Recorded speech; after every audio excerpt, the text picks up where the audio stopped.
Hello, and welcome to this educational platform of Ghatana Chakra Book video. Our aim is to deliver knowledge to you in a simple, clear, and accessible manner. Let us begin this journey of learning and success. All right, today we're going to unpack a national mission that's so ambitious, it's aiming to completely redraw the map of the global auto industry. I'm talking about India's plan to go from being a major player to becoming the undisputed world leader in automobiles. So, let's get right into it. So, at the very heart of this entire strategy is one single, really powerful date, 2047. And look, this year isn't just picked out of a hat. It's a huge deal because it'll mark 100 years of India's independence. The government's goal? To crown that celebration with, you guessed it, total global automotive dominance. So, this just begs the big question, right? Can India actually pull this off? I mean, can it really leapfrog the established giants? We're talking China, Japan, Germany, and become the world's #1 automotive powerhouse?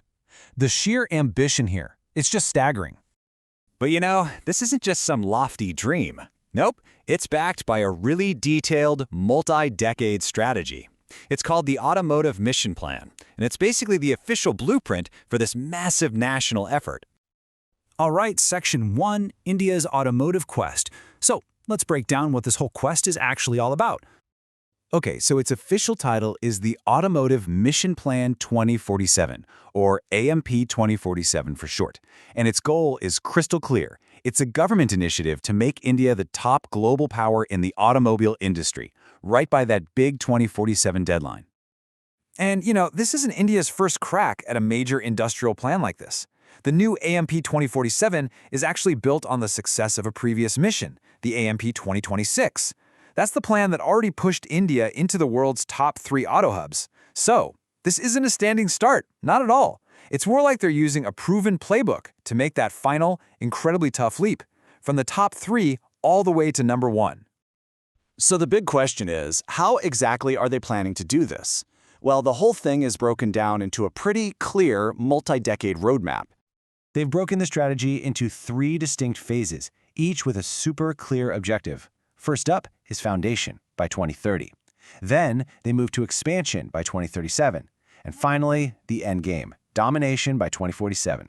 You know, this phased approach, it really makes a monumental goal feel a lot more manageable. All right, let's start with 2030. This is the foundation phase. So in this first stage, the focus is really all about future-proofing the industry. What does that mean? Well, it means strengthening the entire EV ecosystem, upgrading their tech in huge areas like autonomous driving, and really pushing to increase their global export share. It's all about laying that essential groundwork for everything that's coming next. Okay, next up on the timeline, 2037. This is the expansion phase.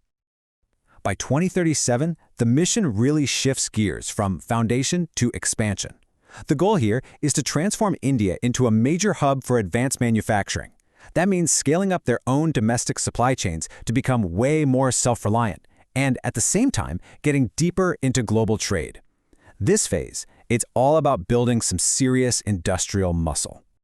And that brings us to the final phase, the end game, 2047. This right here, this is the ultimate prize, the culmination of decades of hard work. The final goal is to establish India as the world's undisputed leader. And we're not just talking about one area. We mean across the entire value chain, in engineering, in production, and in exports, the whole shebang. So you might be wondering, what's holding this whole ambitious plan up? Well, it's all built on 5 core pillars. Okay, so these 5 pillars, they're really the principles driving every single decision. First up, you've got innovation, to keep pushing the tech forward. That goes hand in hand with green mobility for sustainability. Then, that combo is meant to fuel exports and global competitiveness. And propping all of that up, employment and skill development. And the final, critical piece holding it all together is multi-ministerial cooperation. Everyone's got to be on the same page. But that raises a really important question, right? A plan this massive, it can't be pulled off by just one group. So who are the key players at the table making all this happen? Well, the answer is a true public-private partnership. You've got the government setting the policies, but the actual strategic direction, that comes from major industry bodies like CIAM and ACMA. And then all the technical know-how and testing comes from academia and technical agencies. It's really a 3-pronged team effort. All right, for this last section, let's zoom out a bit. Because if this succeeds, it means a lot more than just building a bunch of cars. You see, this entire automotive plan is a huge piece of a much bigger national vision called Viksit Bharat at 2047, which basically means Developed India at 2047. So the auto mission isn't just an economic target. It's a really key part of the country's ambition to become a fully developed nation by its 100th anniversary. And let's be really clear here. The stakes are absolutely immense. Success wouldn't just mean a stronger car industry. It would fundamentally transform India's entire economy and, in the process, completely reshape the power dynamics of the global auto industry as we know it. Which leaves us with a pretty fascinating thought to end on. This huge national strategy, it could have a really personal impact on all of us. If this plan actually works, 20 years from now, will the car sitting in your driveway, and I mean no matter where you are in the world, will it have a Made in India badge on it? Now that is the billion-dollar question, isn't it?